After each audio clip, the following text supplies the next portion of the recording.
True heels and heelets, welcome. This is not Joints and Jabronis that's coming in 2020.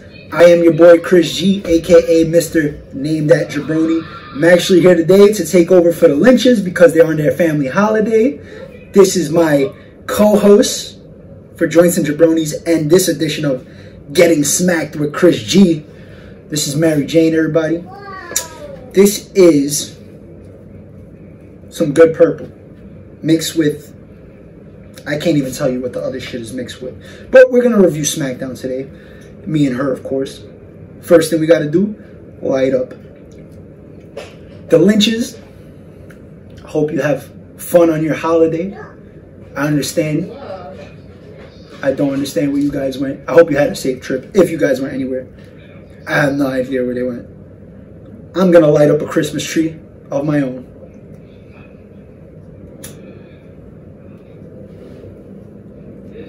Oh yeah! I gotta blow the air into the Fed. If I don't, Mrs. Chris G will kill me. First thing we're gonna review, Roman Reigns. Roman Reigns comes out, cuts a nice promo about why he's thankful for the fans, why he's thankful for being in the WWE. You know, classic babyface promo, which actually works well with Reigns now, in my opinion, because after all that he's been through in the last year, going into 2020, SmackDown needs to position him as that top face. So what we're about to discuss was the perfect way to introduce Roman Reigns into 2020. You're going to see a lot of this shit going on. This is why I hate joints. I'm a blunt guy. Joints and Jabronis just sounds better.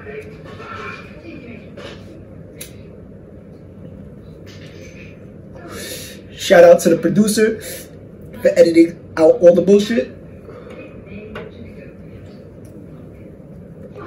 I was going to do blunts and backdrops, but I wasn't taking no bumps on my floor. They're hard. They're not marble, but they're hard as fuck. So Roman comes out, cuts his good promo. He gets interrupted. Well, he calls out none other than the King. The King. Baron Snorbin, Corbin, Forbin, Shorbin, fuck him, Baron fuck him, comes out, challenges him to a match. King Corbin ain't with it, sends out his lackeys, flunkies, the King's Court, whatever you want to call them. Dolph Ziggler coming out with a perm and a fitted hat like a 30-year-old midwife in a baseball game. Bobby Roode come out with his little robe and beard. His beard is smoother than mine. I'll give him that. He has glorious facial hair. Because this shit, it ain't glorious. So Bobby Roode and Roman Reigns have a pretty good match. A solid match. Nothing too crazy. About what you would expect. After a bunch of bullshit, interference, all that shenanigans, Roman comes up victorious. After the match, Dolph tries to attack him. If I have to hear Michael Cole yell the big dog one more time, I'm going to ash this into one of my pupils. This is why I'm happy I work on Friday nights, because I don't have to listen to that. I didn't have to work last night, but on Monday Night Raw, the first thing I hear is the big dog. Can't do it anymore. So the post-match segment is what Roman really needed. You know, Roman came back. He's like kind of like this PR guy now. Thankful, whatnot. What we need Roman to be in 2020 is the badass that SmackDown Fox wants him to be. Which was why the segment was perfect. Beat up Dolph. Beat the shit out of Roode. Put him through the barricade. Hit this guy with stairs.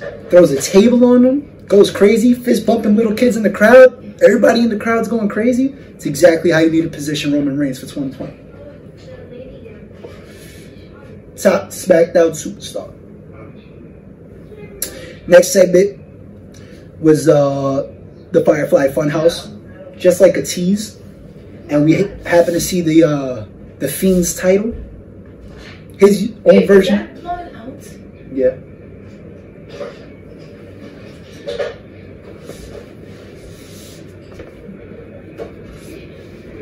We gonna edit this out. Huh? Talking to the camera. It's not live, but we'll edit it out. I had to do a show review today. Because I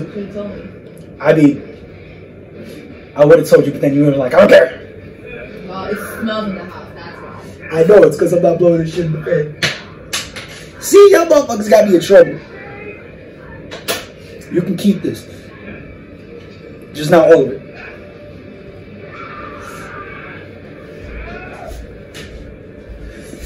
Alright, what are we talking about? The Firefly Funhouse. Right? So the Firefly Funhouse is just basically a preview to show everybody the title, which is basically the Fiend's face on a belt. It's kind of creepy if you ask me. I wouldn't buy it. I'd probably buy it for my kids just to freak them out. My daughter. And she'd probably love that shit anyway. After that, we went into Ali versus... Oh, actually, before Ali and Gulak, we seen a Sheamus promo. The return of Sheamus. Now, I'm not gonna lie. I kind of miss Sheamus because I didn't realize how big of a superstar he actually is until he got hurt. By the way, I believe he has spinal stenosis, which is something that's not easy to come back from. So the fact that he might be back, I'm a little hyped. The problem is that you were gone for so long and you couldn't get one shade darker, my guy. One shade darker. You still look like a marshmallow on fire. Come on, guy. You look like the grown-up hairy version of Sid from Toy Story. You had to do something. Do something. From what I've seen, though, I've seen he got a little leaner. He's not as bulky as he was. Might move a lot faster, bump a lot easier, so hopefully it prolongs his career. So it's always good to see somebody come back, especially somebody of Sheamus' caliber. That shit keep going out too much. What we got next? Ali versus Gulak. What was a 2 minutes match? Not much. Just a way to put over Ali, who got his name back. Mustafa Ali. He beat Drew Gulak, who they seem like, you know, he just brought him to SmackDown to do nothing. He's probably just gonna end up being like a writer or a producer, maybe even a manager, because WWE doesn't know what to do with actual talent. So that happened. I was fucking excited, bro. After that, we had a Bayley, Sasha Banks, Lacey Evans segment. I am not a fan of Lacey Evans being the face, I guess. She kind of came off as the baby face in the segment. I don't really dig it. Her whole shtick is heel. She was getting good heat. It's not, I mean, she just is terrible in the ring still. So it's the only thing really holding her back. Everything else she has working for her. I would not put her as a face, especially against Sasha or Bayley, because even though they're heels, everybody loves them because they're good as heels. Bayley looks like that annoying neighbor that'll call the cops on you because you breathe too hard. Like, she just got that stank face. She just got that jaw. She got my jaw. It might be. I gotta check Ancestry.com. We might be related. That would be a shame. So Sasha Banks came out like the boss. She always does. Bitching, moaning, doing what she does best. Getting heat though. But like I said, I'm not a fan of Lacey turning face in that one. Next we got the Daniel Bryan interview. See, I don't even want to do it. I can't do it. I have to watch it repeatedly. I only seen the segment twice. I seen it live, and I only like rewatched it earlier today a little bit. I want to get the whole dance down packed if I'm going to do it. But it was the return. Actually, it wasn't even. I don't know what the fuck it was. I can't explain this. It was the Muscle Man rap Muscle Man dance with Huskus. I was highly entertained, but maybe it's just because I'm high and I just like shit like that. It just tripped me out. This guy, he has a better flow than 85% of the rappers out there right now. That should tell you how much soul Bray Wyatt got. Bray Wyatt got so much soul, he's invited to the cookout. Matter of fact, he should have been at my crib for Thanksgiving. He would have ate all the thing, right? Would have hit him with the coquito. That was great. They need to keep doing more stuff like that. I like the fact, we'll go into it later, but I like the fact that he has multiple segments and then he shows up live too.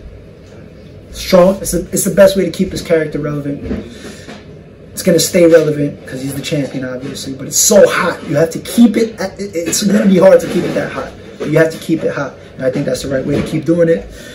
That's the best, probably the best thing WWE got going on for them right now. After the Daniel Bryan interview, where he gets interrupted by the rap muscle man Jabroni dance, Nikki versus Sonya happens. Nikki Cross versus Sonya Deville, aka Spanish Sonya Blade, aka Mandy Rose's lover on the low. That'd be nice. It was a 2-minute match. It was just a way to get heat on Fire and Desire, get the upper hand on Nikki Cross, and then Alexa comes out, makes the save, gets a little babyface pop because she was a little injured. It's good. It's good. At least they're giving a little spotlight to the women's tag team division, but it's like they're not really doing much with it still, other than the Kabuki Warriors. I mean, the Kabuki Warriors versus Charlotte and Becky and whoever else on Raw probably right now is a little bit more entertaining. They've been putting on some good matches, but they got to get more time, man. You can't, you know, it's a 2-minute match, but it's really a like 5-6 minute segment. They're better than the Iconics. Fucking, if I had to hear another Iconics promo, I might stick my head in the microwave and set it for 40 minutes. Like, how annoying can you be? My eardrums literally, like, blood trickles out into my gold earring, onto my tan skin when I hear the Iconics toss. Shawn Spears has to deal with Peyton Royce for the rest of his life. I'm not saying that's a bad thing. It's probably a good thing. But that voice would make me smoke. Let's go back to smoke. After that, we got the Daniel Bryan and Mike Mizan segment.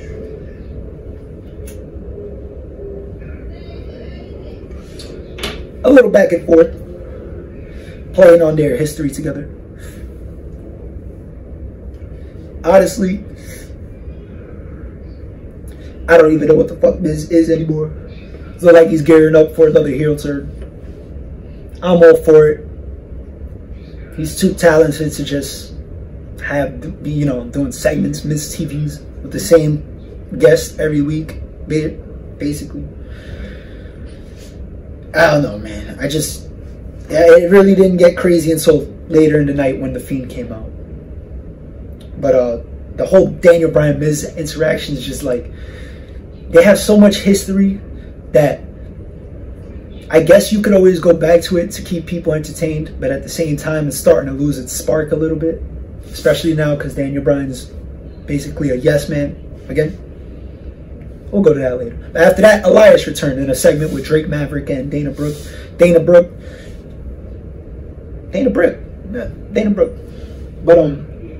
Drake Maverick, man, you putting mistletoes over people's heads and shit, and you got a wife? You sick fuck. Dana Brooke is taller than you. She could probably bench you, dog. Just because she ain't giving you no ass is not her fault. You try to get ass from Dana Brooke. She trying to get dick from Batista. You think you got a shot? You need to, like, eat 5 of you to be Batista. Literally. 5 Drake Mavericks. In another. A little adobo. Come dum dum. Batista. It's just the facts of life. The true facts of life. After that, we had New Day versus Nakamura and Cesaro, which is a very fucking weird tag team if you ask me. I'm not really feeling that Intercontinental Championship. I like the idea of where they were trying to go with it. Like, they're trying to improve, bring back like that gold, like a mixture of the new and old school. Like the AEW titles. But I don't know. There's something classic about that. The white strap. It didn't need a change physically. It just needs some. I don't know what it is. Maybe more exposure. Just treat it like shit. When you think of the IC title, you think of one of the greatest belts ever. Some of the greatest champions ever that eventually became world champions. Some not, but still very good intercontinental champions and performers. So it's just a shame to see that belt turn to what it is. Even though I like Nakamura, but it is what it is. New Day gets the win, of course. Some bullshit interference by Sami Zayn, of course. It was a good match, though. New Day gets the W. They did it for X, of course. Dr. Woods. After that, the night finishes with Daniel Bryan going back into the ring, basically reigniting the Yes Movement. Had the crowd going crazy. I don't mind the Yes Movement. I think the Yes Movement is good. SmackDown kind of needs more faces. Daniel Bryan's good. I prefer him as a heel. I just like his personality because he's such a dick. So I'd rather have him as a heel. But it is what it is. Because we have the Fiend. Fiend comes out from under the ring and grabs this motherfucker. I used to have a dream when I was a child that Undertaker would come out my parents' room. Like if he was coming out the ring that time he got Diesel. And he would just beat the shit out of my pops. I'm about to let my daughter watch this segment so she can have nightmares about Bray Wyatt coming out from under my bedroom and beating the bricks out of me. You gotta keep the tradition of traumatization going. But all in all, SmackDown, not the greatest show. Could be a lot better. Still lacking action. I mean, besides the first match and the last match, everything in between that was either segments or quick matches. You know? This is Friday Night SmackDown on Fox. Fox wants a sports entertainment or a sports presentation.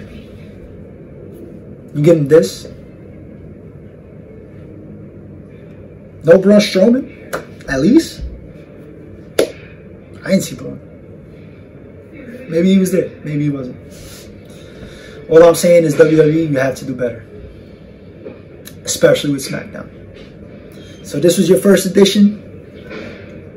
Maybe your only edition of Getting Smacked with Chris G and Mary Jane. We'll see y'all later.